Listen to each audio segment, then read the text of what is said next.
The Challenge from Beyond. By H.P. Lovecraft, C.L. Moore, A. Merritt, Robert E. Howard and Frank Belknap Long. Fantasy Magazine, September 1935. C.L. Moore. George Campbell opened sleep-fogged eyes upon darkness, and lay gazing out of the tent flap upon the pale August night for some minutes before he roused enough even to wonder what had wakened him. There was in the keen, clear air of these Canadian woods a soporific as potent as any drug. Campbell lay quiet for a moment, sinking slowly back into the delicious borderlands of sleep, conscious of an exquisite weariness, an unaccustomed sense of muscles well used, and relaxed now. Into perfect ease. These were vacation's most delightful moments, after all rest, after toil, in the clear, sweet forest night. Luxuriously, as his mind sank backward into oblivion, he assured himself once more that 3 long months of freedom lay before him, freedom from cities and monotony, freedom from pedagogy and the university and students with no rudiments of interest in the geology he earned his daily bread by dinning into their obdurate ears. Freedom from... Abruptly the delightful somnolence crashed about him. Somewhere outside the sound of tin shrieking across tin slashed into his peace. George Campbell sat up jerkily, and reached for his flashlight. Then he laughed, and put it down again, straining his eyes through the midnight gloom outside where among the tumbling cans of his supplies a dark anonymous little night beast was prowling. He stretched out a long arm and groped about among the rocks at the tent door for a missile. His fingers closed on a large stone, and he drew back his hand to throw. But he never threw it. It was such a queer thing he had come upon in the dark. Square, crystal smooth, obviously artificial, with dull rounded corners. The strangeness of its rock surfaces to his fingers was so remarkable that he reached again for his flashlight, and turned its rays upon the thing he held. All sleepiness left him as he saw what it was he had picked up in his idle groping. It was clear as rock crystal, this queer, smooth cube. Quartz, unquestionably, but not in its usual hexagonal crystallized form. Somehow, he could not guess the method, it had been wrought into a perfect cube, about 4 inches in measurement over each worn face. For it was incredibly worn. The hard crystal was rounded now until its corners were almost gone, and the thing was beginning to assume the outlines of a sphere. Ages and ages of wearing, years almost beyond counting, must have passed over this strange clear thing. But the most curious thing of all was that shape he could make out dimly in the heart of the crystal. For embedded in its center lay a little disk of a pale and nameless substance with characters incised deep upon its quartz-enclosed surface. Wedge-shaped characters, faintly reminiscent of cuneiform writing. George Campbell wrinkled his brows and bent closer above the little enigma in his hands, puzzling helplessly. How could such a thing as this have embedded in pure rock crystal? Remotely a memory floated through his mind of ancient legends that called quartz crystals ice which had frozen too hard to melt again. Ice, and wedge-shaped cuneiforms, yes, didn't that sort of writing originate among the Sumerians who came down from the north in history's remotest beginnings to settle in the primitive Mesopotamian valley? Then hard sense regained control and he laughed. Quartz, of course, was formed in the earliest of Earth's geological periods, when there was nothing anywhere but heat and heaving rock. Ice had not come for tens of millions of years after this thing must have been formed. And yet that writing, man-made surely, although its characters were unfamiliar save in their faint hinting at cuneiform shapes. Or could there, in a Paleozoic world, have been things with a written language who might have graven these cryptic wedges upon the quartz-enveloped disk he held? Or might a thing like this have fallen meteor-like out of space into the unformed rock of a still molten world? Could it? Then he caught himself up sharply and felt his ears going hot at the luridness of his own imagination. The silence and the solitude and the queer thing in his hands were conspiring to play tricks with his common sense. He shrugged and laid the crystal down at the edge of his pallet, switching off the light. Perhaps morning and a clear head would bring him an answer to the questions that seemed so insoluble now. But sleep did not come easily. For one thing, it seemed to him as he flashed off the light that the little cube had shone for a moment, as if with sustained light before it faded into the surrounding dark. Or perhaps he was wrong. Perhaps it had been only his dazzled eyes that seemed to see the light forsake it reluctantly, glowing in the enigmatic deeps of the thing with queer persistence. He lay there unquietly for a long while, turning the unanswered questions over and over in his mind. There was something about this crystal cube out of the unmeasured past, perhaps from the dawn of all history, that constituted a challenge that would not let him sleep. A Merritt. He lay there, it seemed to him, for hours. It had been the lingering light, the luminescence that seemed so reluctant to die, which held his mind. It was as though something in the heart of the cube had awakened, stirred drowsily, become suddenly alert, and intent upon him. Sheer fantasy, this. He stirred impatiently and flashed his light upon his watch. Close to 1 o'clock, 3 hours more before the dawn. The beam fell and was focused upon the warm crystal cube. He held it there closely, for minutes. He snapped it out, then watched. There was no doubt about it now. As his eyes accustomed themselves to the darkness, he saw that the strange crystal was glimmering with tiny fugitive lights deep within it like threads of sapphire lightnings. They were at its center, and they seemed to him to come from the pale disk with its disturbing markings. And the disk itself was becoming larger. The markings shifting shapes. The cube was growing. Was it illusion brought about by the tiny lightnings? He heard a sound. It was the very ghost of a sound, like the ghosts of harp strings being plucked with ghostly fingers. He bent closer. It came from the cube. There was squeaking in the underbrush, a flurry of bodies and an agonized wailing like a child in death throes and swiftly stilled. Some small tragedy of the wilderness, killer and prey. He stepped over to where it had been enacted, but could see nothing. He again snapped off the flash and looked toward his tent. Upon the ground was a pale blue glimmering. It was the cube. He stooped to pick it up, then obeying some obscure warning, drew back his hand. And again, he saw, its glow was dying. The tiny sapphire lightnings flashing fitfully, withdrawing to the disk from which they had come. There was no sound from it. He sat, watching the luminescence glow and fade, but steadily becoming dimmer. It came to him that two elements were necessary to produce the phenomenon: the electric ray itself, and his own fixed attention.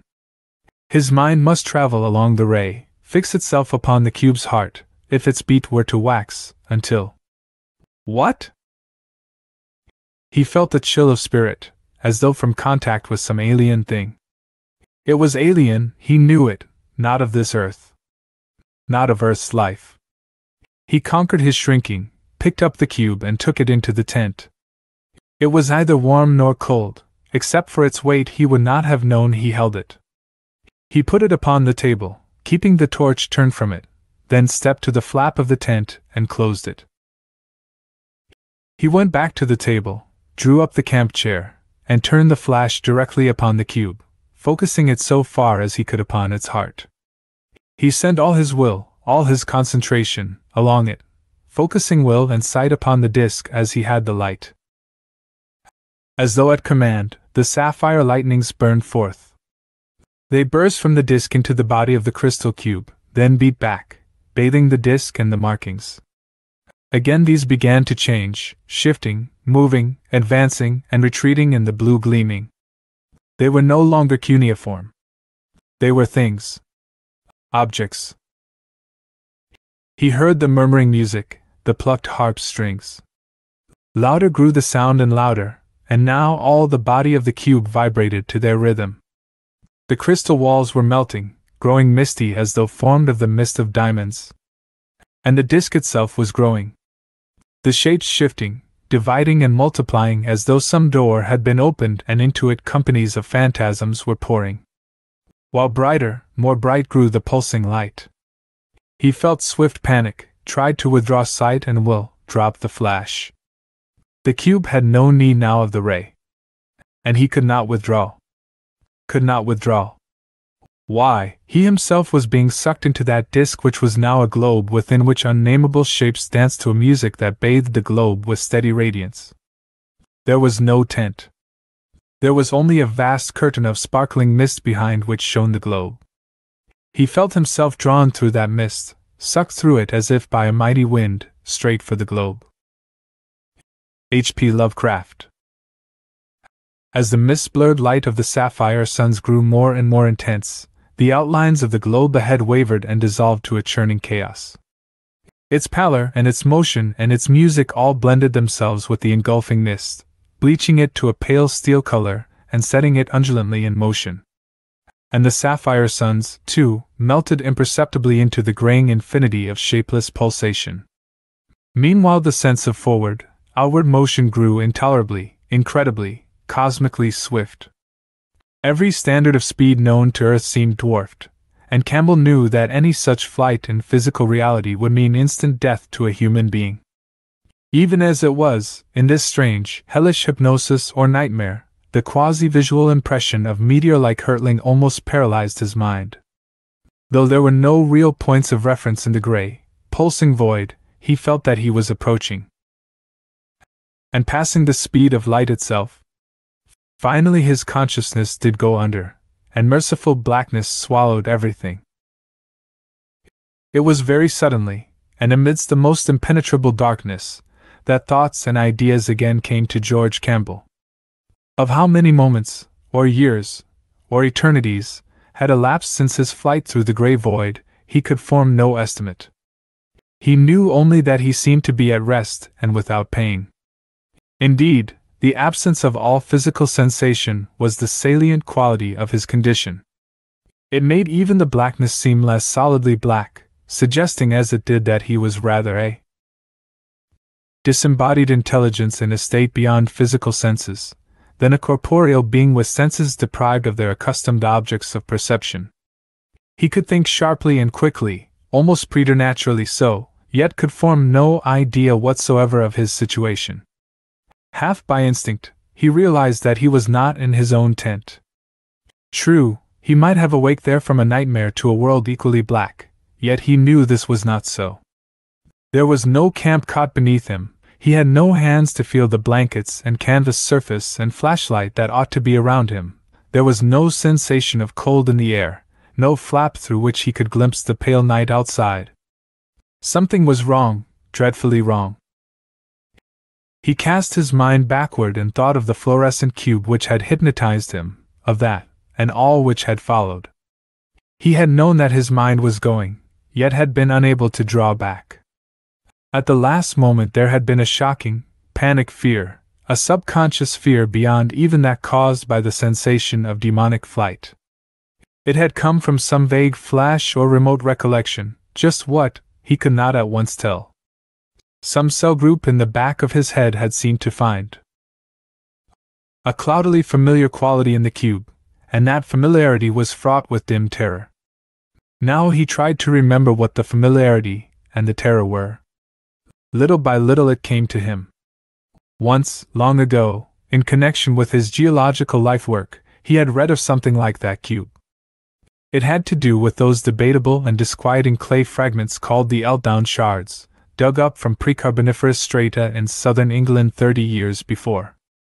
Their shape and markings were so queer that a few scholars hinted at artificiality, and made wild conjectures about them and their origin. They came, clearly, from a time when no human beings could exist on the globe, but their contours and figurings were damnably puzzling. That was how they got their name.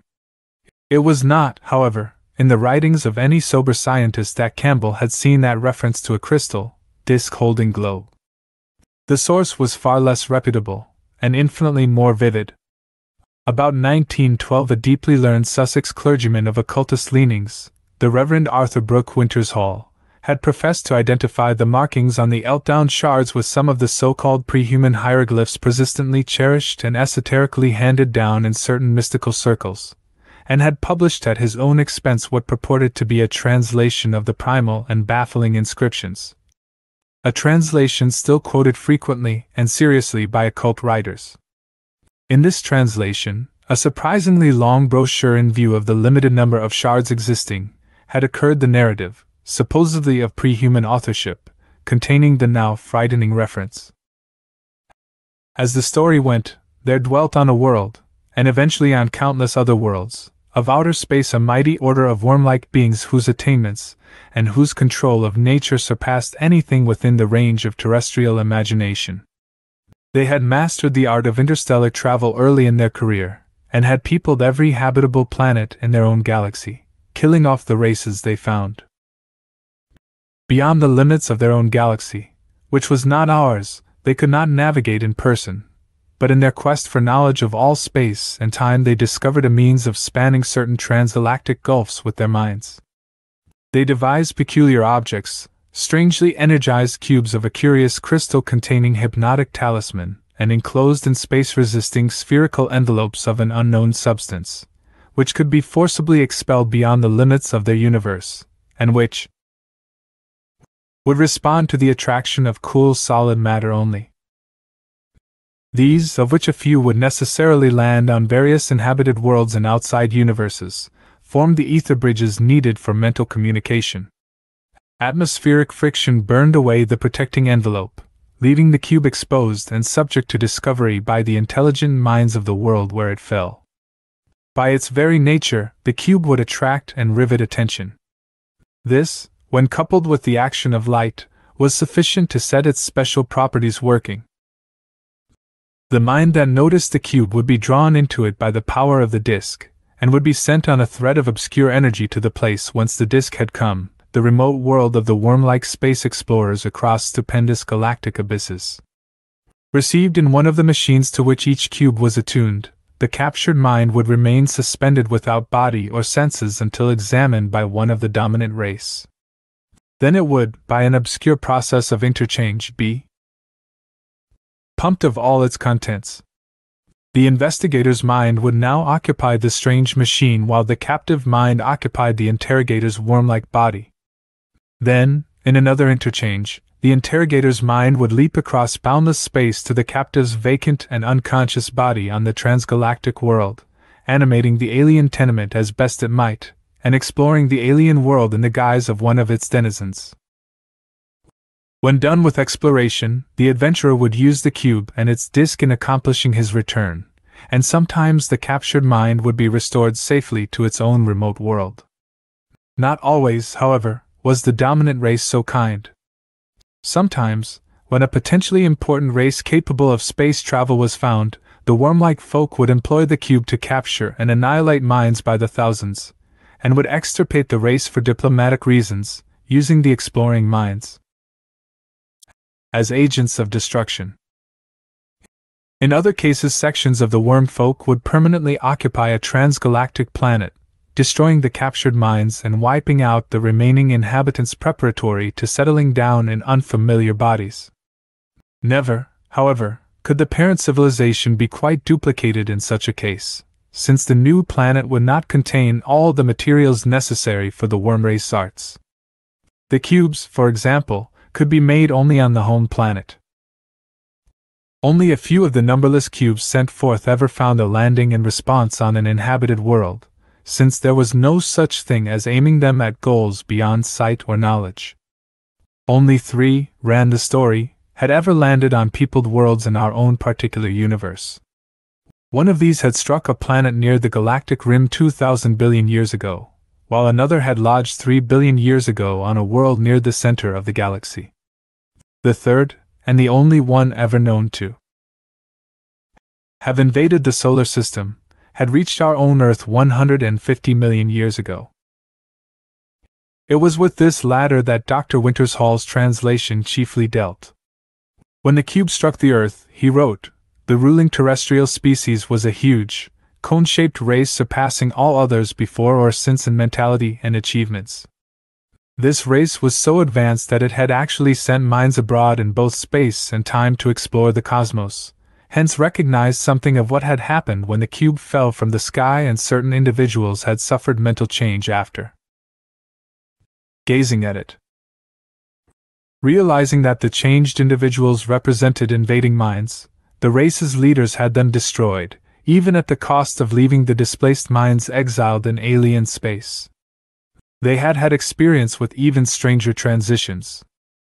When, through a mental exploration of space and time, they formed a rough idea of what the cube was, they carefully hid the thing from light and sight, and guarded it as a menace. They did not wish to destroy a thing so rich in later experimental possibilities. Now and then some rash, unscrupulous adventurer would furtively gain access to it and sample its perilous powers despite the consequences. But all such cases were discovered, and safely and drastically dealt with. Of this evil meddling, the only bad result was that the worm-like outside race learned from the new exiles what had happened to their explorers on Earth, and conceived a violent hatred of the planet and all its life forms. They would have depopulated it if they could, and indeed sent additional cubes into space in the wild hope of striking it by accident in unguarded places, but that accident never came to pass. The cone-shaped terrestrial beings kept the one existing cube in a special shrine as a relic and basis for experiments, till after eons it was lost amidst the chaos of war and the destruction of the great polar city where it was guarded. When, 50 million years ago, the beings sent their minds ahead into the infinite future to avoid a nameless peril of inner Earth, the whereabouts of the sinister cube from space were unknown. This much, according to the learned occultist, the Elddown shards had said. What now made the account so obscurely frightful to Campbell was the minute accuracy with which the alien cube had been described. Every detail tallied: dimensions, consistency, hieroglyph, central disk, hypnotic effects. As he thought the matter over and over amidst the darkness of his strange situation, he began to wonder whether his whole experience with the crystal cube, indeed, its very existence, were not a nightmare brought on by some freakish subconscious memory of this old bit of extravagant, charlatanic reading. If so, though, the nightmare must still be in force, since his present apparently bodiless state had nothing of normality in it. Of the time consumed by this puzzled memory and reflection, Campbell could form no estimate. Everything about his state was so unreal that ordinary dimensions and measurements became meaningless. It seemed an eternity, but perhaps it was not really long before the sudden interruption came. What happened was as strange and inexplicable as the blackness it succeeded. There was a sensation, of the mind rather than of the body, and all at once Campbell felt his thoughts swept or sucked beyond his control in tumultuous and chaotic fashion. Memories arose irresponsibly and irrelevantly. All that he knew, all his personal background, traditions, experiences, scholarship, dreams, ideas, and inspirations, welled up abruptly and simultaneously, with a dizzying speed and abundance which soon made him unable to keep track of any separate concept. The parade of all his mental contents became an avalanche, a cascade, a vortex. It was as horrible and vertiginous as his hypnotic flight through space when the crystal cube pulled him. Finally it sapped his consciousness and brought on fresh oblivion. Another measureless blank, and then a slow trickle of sensation. This time it was physical, not mental. Sapphire light, and a low rumble of distant sound. There were tactile impressions. He could realize that he was lying at full length on something, though there was a baffling strangeness about the feel of his posture. He could not reconcile the pressure of the supporting surface with his own outlines, or with the outlines of the human form at all. He tried to move his arms, but found no definite response to the attempt. Instead, there were little, ineffectual nervous twitches all over the area which seemed to mark his body. He tried to open his eyes more widely, but found himself unable to control their mechanism. The sapphire light came in a diffused, nebulous manner, and could nowhere be voluntarily focused into definiteness. Gradually, though visual images began to trickle in curiously and indecisively. The limits and qualities of vision were not those which he was used to, but he could roughly correlate the sensation with what he had known as sight. As this sensation gained some degree of stability, Campbell realized that he must still be in the throes of nightmare. He seemed to be in a room of considerable extent, of medium height, but with a large proportionate area on every side, and he could apparently see all four sides at once, were high, narrowish slits which seemed to serve as combined doors and windows. There were singular low tables or pedestals, but no furniture of normal nature and proportions. Through the slits streamed floods of sapphire light, and beyond them could be mistily seen the sides and roofs of fantastic buildings like clustered cubes. On the walls, in the vertical panels between the slits, were strange markings of an oddly disquieting character. It was some time before Campbell understood why they disturbed him so, then he saw that they were, in repeated instances, precisely like some of the hieroglyphs on the crystal cube's disk. The actual nightmare element, though, was something more than this. It began with the living thing which presently entered through one of the slits, advancing deliberately toward him and bearing a metal box of bizarre proportions and glassy, mirror-like surfaces. For this thing was nothing human, nothing of earth, nothing even of man's myths and dreams. It was a gigantic, pale gray worm or centipede, as large around as a man and twice as long, with a disc-like, apparently eyeless, cilia-fringed head bearing a purple central orifice. It glided on its rear pairs of legs, with its forepart raised vertically, the legs, or at least two pairs of them, serving as arms. Along its spinal ridge was a curious purple comb, and a fan-shaped tail of some gray membrane ended its grotesque bulk. There was a ring of flexible red spikes around its neck, and from the twistings of these came clicking, twanging sounds in measured, deliberate rhythms. Here, indeed, was outre nightmare at its height, capricious fantasy at its apex. But even this vision of delirium was not what caused George Campbell to lapse a third time into unconsciousness. It took one more thing, one final, unbearable touch, to do that. As the nameless worm advanced with its glistening box, the reclining man caught in the mirror-like surface a glimpse of what should have been his own body.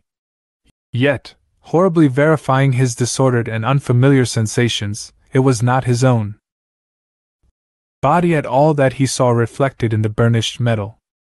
It was, instead, the loathsome, pale gray bulk of one of the great centipedes. Robert E. Howard. From that final lap of senselessness, he emerged with a full understanding of his situation. His mind was imprisoned in the body of a frightful native of an alien planet, while, somewhere on the other side of the universe, his own body was housing the monster's personality. He fought down an unreasoning horror. Judged from a cosmic standpoint, why should his metamorphosis horrify him?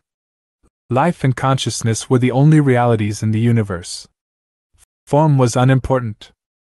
His present body was hideous only according to terrestrial standards. Fear and revulsion were drowned in the excitement of titanic adventure. What was his former body but a cloak, eventually to be cast off at death anyway? He had no sentimental illusions about the life from which he had been exiled. What had it ever given him save toil, poverty, continual frustration and repression?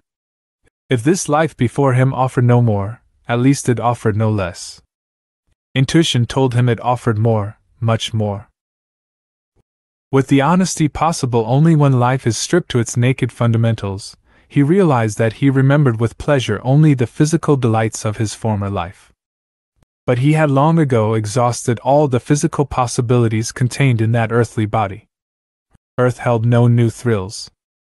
But in the possession of this new, alien body he felt promises of strange, exotic joys. A lawless exultation rose in him. He was a man without a world, free of all conventions or inhibitions of earth, or of this strange planet, free of every artificial restraint in the universe. He was a god. With grim amusement he thought of his body moving in Earth's business and society, with all the while an alien monster staring out of the windows that were George Campbell's eyes on people who would flee if they knew. Let him walk the earth slaying and destroying as he would. Earth and its races no longer had any meaning to George Campbell. There he had been one of a billion nonentities, fixed in place by a mountainous accumulation of conventions, laws and manners, doomed to live and die in his sordid niche. But in one blind bound he had soared above the commonplace. This was not death, but rebirth, the birth of a full-grown mentality, with a newfound freedom that made little of physical captivity on. Yekub. He started. Yekub. It was the name of this planet, but how had he known? Then he knew, as he knew the name of him whose body he occupied, Toth. Memory, deep grooved in Toth's brain, was stirring in him, shadows of the knowledge Toth had. Carved deep in the physical tissues of the brain, they spoke dimly as implanted instincts to George Campbell, and his human consciousness seized them and translated them to show him the way not only to safety and freedom, but to the power his soul, stripped to its primitive impulses, craved. Not as a slave would he dwell on Yekub, but as a king. Just as of old barbarians had sat on the throne of lordly empires. For the first time he turned his attention to his surroundings. He still lay on the couch-like thing in the midst of that fantastic room, and the centipede man stood before him, holding the polished metal object, and clashing its neck spikes. Thus it spoke to him, Campbell knew, and what it said he dimly understood, through the implanted thought processes of Toth, just as he knew the creature was Yukth, Supreme Lord of Science. But Campbell gave no heed, for he had made his desperate plan, a plan so alien to the ways of Yekub that it was beyond Yukth's comprehension, and caught him wholly unprepared. Yukth, like Campbell, saw the sharp-pointed metal shard on a nearby table, but to Yukth it was only a scientific implement. He did not even know it could be used as a weapon. Campbell's earthly mind supplied the knowledge and the action that followed, driving Toth's body into movements no man of Yekub had ever made before. Campbell snatched the pointed shard and struck, ripping savagely upward. Yukth reared and toppled, his entrails spilling on the floor. In an instant Campbell was streaking for a door. His speed was amazing, exhilarating, first fulfillment of the promise of novel physical sensations. As he ran, guided wholly by the instinctive knowledge implanted in Toth's physical reflexes, it was as if he were borne by a separate consciousness in his legs. Toth's body was bearing him along a route it had traversed 10,000 times when animated by Toth's mind. Down a winding corridor he raced, up a twisted stair, through a carved door, and the same instincts that had brought him there told him he had found what he sought. He was in a circular room with a domed roof from which shone a livid blue light. A strange structure rose in the middle of the rainbow-hued floor, tier on tier, each of a separate, vivid color.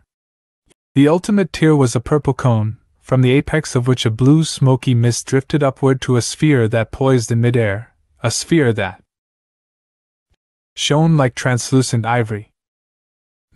This, the deep-grooved memories of Toth told Campbell, was the god of Yekub, though why the people of Yekub feared and worshipped it had been forgotten a million years. A worm priest stood between him and the altar which no hand of flesh had ever touched. That it could be touched was a blasphemy that had never occurred to a man of Yekub. The worm priest stood in frozen horror until Campbell's shard ripped the life out of him. On his centipede legs Campbell clambered the tiered altar, heedless of its sudden quiverings, heedless of the change that was taking place in the floating sphere, heedless of the smoke that now billowed out in blue clouds. He was drunk with the feel of power. He feared the superstitions of Yekub no more than he feared those of Earth. With that globe in his hands he would be king of Yekub. The worm men would dare deny him nothing, when he held their god as hostage. He reached a hand for the ball, no longer ivory-hued, but red as blood. Frank Belknap Long. Out of the tent into the pale August night walked the body of George Campbell. It moved with a slow, wavering gait between the bodies of enormous trees, over a forest path strewed with sweet-scented pine needles. The air was crisp and cold. The sky was an inverted bowl of frosted silver flecked with stardust, and far to the north the aurora borealis splashed streamers of fire. The head of the walking man lolled hideously from side to side. From the corners of his lax mouth drooled thick threads of amber froth, which fluttered in the night breeze. He walked upright at first, as a man would walk, but gradually as the tent receded, his posture altered. His torso began almost imperceptibly to slant, and his limbs to shorten. In a far-off world of outer space, the centipede creature that was George Campbell clasped to its bosom a god whose lineaments were red as blood, and ran with insect-like quiverings across a rainbow-hued hall and out through massive portals into the bright glow of alien suns. Weaving between the trees of earth in an attitude that suggested the awkward loping of a war-beast, the body of George Campbell was fulfilling a mindless destiny. Long, claw-tipped fingers dragged leaves from a carpet of odorous pine needles as it moved toward a wide expanse of gleaming water. In the far-off, extragalactic world of the worm people, George Campbell moved between cyclopean blocks of black masonry down long, fern-planted avenues holding aloft the round red god. There was a harsh animal cry in the underbrush near the gleaming lake on earth where the mind of a worm creature dwelt in a body swayed by instinct. Human teeth sank into soft animal fur, tore at black animal flesh. A little silver fox sank its fangs in frantic retaliation into a furry human wrist, and thrashed about in terror as its blood spurted. Slowly the body of George Campbell arose, its mouth splashed with fresh blood. With upper limbs swaying oddly it moved towards the waters of the lake. As the veriform creature that was George Campbell crawled between the black blocks of stone, thousands of worm shapes prostrated themselves in the scintillating dust before it. A godlike power seemed to emanate from its weaving body as it moved with a slow, undulant motion toward a throne of spiritual empire transcending all the sovereignties of earth. A trapper stumbling wearily through the dense woods of earth near the tent where the worm creature dwelt in the body of George Campbell came to the gleaming waters of the lake and discerned something dark floating there. He had been lost in the woods all night, and weariness enveloped him like a leaden cloak in the pale morning light. But the shape was a challenge that he could not ignore. Moving to the edge of the water, he knelt in the soft mud and reached out toward the floating bulk. Slowly he pulled it to the shore. Far off in outer space, the worm creature holding the glowing red god ascended a throne that gleamed like the constellation Cassiopeia under an alien vault of hypersuns. The great deity that he held aloft energized his worm tenement, burning away in the white fire of a supramundane spirituality all animal dross. On earth the trapper gazed with unutterable horror into the blackened and hairy face of the drowned man. It was a bestial face, repulsively anthropoid in contour, and from its twisted, distorted mouth black ichor poured. "He who sought your body in the abysses of time will occupy an unresponsive tenement," said the red god. "No spawn of Yekub can control the body of a human. On all earth, living creatures rend one another, and feast with unutterable cruelty on their kith and kin. No worm mind can control a bestial man-body when it yearns to raven. Only man-minds instinctively conditioned through the course of 10,000 generations can keep the human instincts in thrall.